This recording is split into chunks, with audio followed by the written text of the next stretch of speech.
there, it's Holly here from Your Past is a Gift. Alright, so in the previous video we were talking about how nothing is ever a waste of time.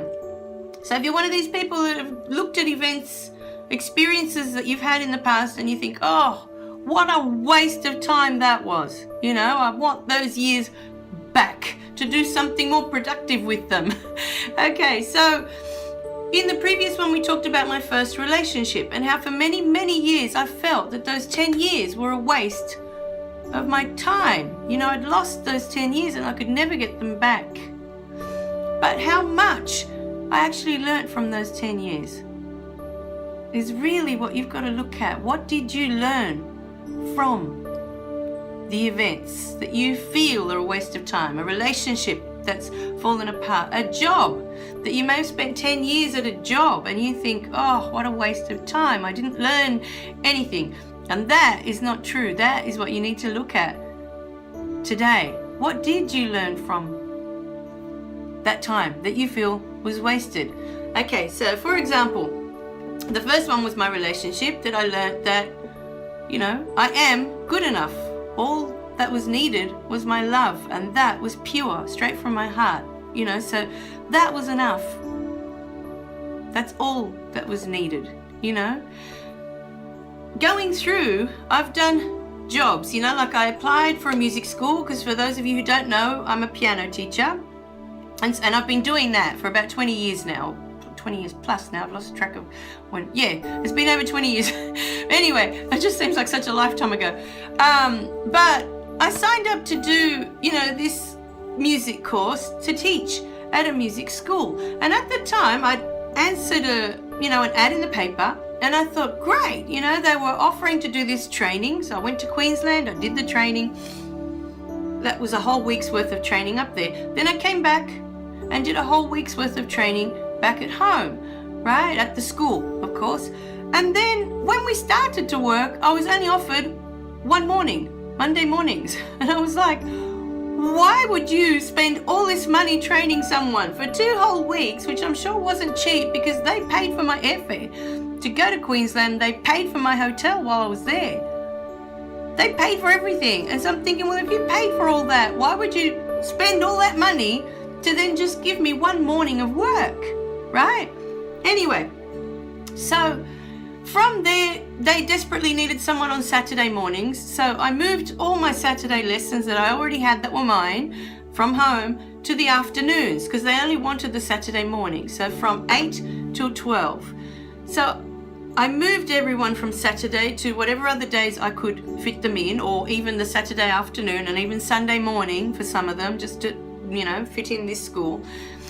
And those, you know, lessons that I had from 8 till 12 in the morning, and they were paying me, I think at the time it was something like $15 an hour or something. And at home I was making over $40 an hour. And I had to travel to get there. You know, I had to pay for the train to get there. So all these extra expenses that I had on top of it.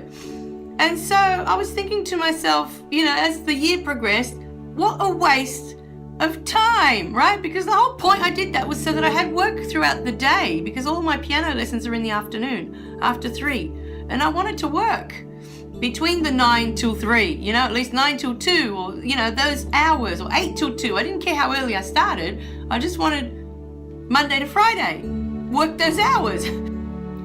Okay, so eventually what happened was, after a year, they were signing up under another name.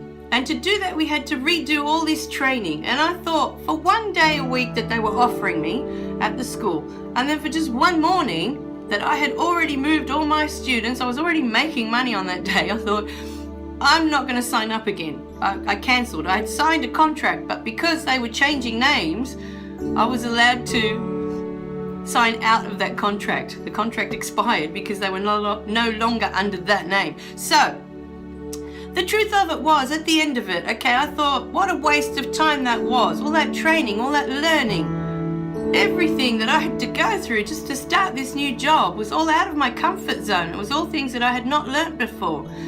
And I had to learn to do a lot of new things. But, you know, I look back on it now, and all the things I learnt were wonderful things. They built me up more as a musician. You know, they gave me more skills as a musician. But at the end of it, what I gained from that year, the wisdom I gained of how to practice, was what I got out of that job. The most important thing, because up until this point in my life, I had never actually had a teacher that showed me how to practice. They all gave you the work to do and they sent you home to do, you know, the pieces that you had to learn to prepare for the next week. But not one teacher had ever sat down and shown me how to prepare it, how to practice, the most effective way to practice. And in that 1 year at that school, even though I was in my late 30s by now, that's what I got out of it. That's what I learned. So there is always something that will either teach you something about yourself or will give you skills in some area that will, you know, benefit you later.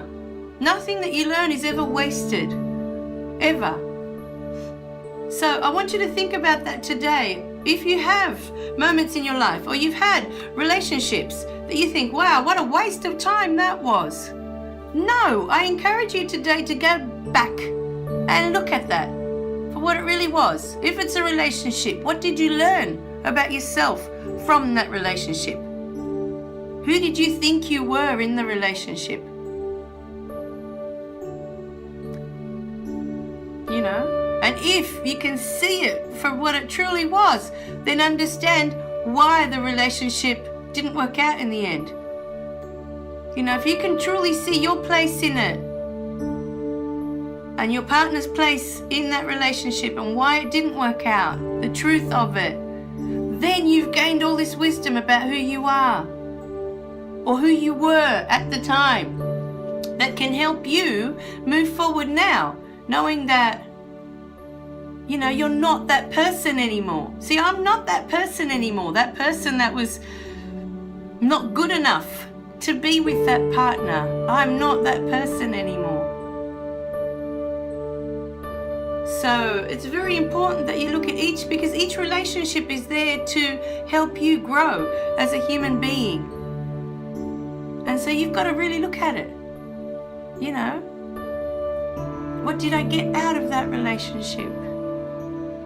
For me, who was I? And who am I now? What have I learned from that? What have I gained from that? Because every relationship, even if it feels like it was a crappy relationship or the worst relationship you've ever had, every relationship gives you something about who you are. It shows you who you are. Always. That's what relationships are there for. To show you who you are being or who you are not being in that given time. All right, my darlings, really think about it today, especially relationships. They're so important. Who you decide you are when you're in a relationship. Are you good enough to be with your partner in your core, in your heart? Do you feel that you're good enough? Or do you feel that you're not good enough in some way? Think about it, all right? All right, remember to click like and subscribe below so you don't miss any of the messages. All right, and please share, because sharing is caring. All right, my darlings, lots of love to you today, and I'll see you in the next video, okay? Bye for now.